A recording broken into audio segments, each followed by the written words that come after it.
नमस्कार सम्पूर्णलाई। यहाँहरूलाई थाहै छ अहिले है इजरायल र इरानको बिचमा चाहिँ घमासान निरन्तर रूपमा चलिरहेको छ भनेर है।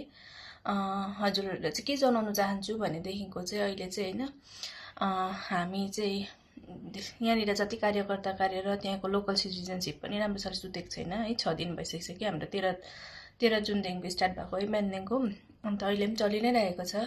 अब कति चल्ने हो थाहा पनि छैन होइन। त्यही कारणले चाहिँ हामी बेलुका चाहिँ पुरा हाई अलर्टमा बस्नुपर्छ। अलिकति मेसेज आउनु बित्तिकै जुरुक्क उठेर जानुपर्छ हो।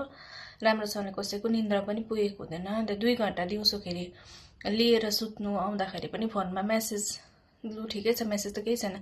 फोनहरू मेसेन्जरमा चाहिँ ऱ्यान्डम फ्रिक आउट कलहरू आइरहेको हुन्छ होइन। त्यस्तोहरू चाहिँ कसैले पनि नगरिदिनुहोस् होइन।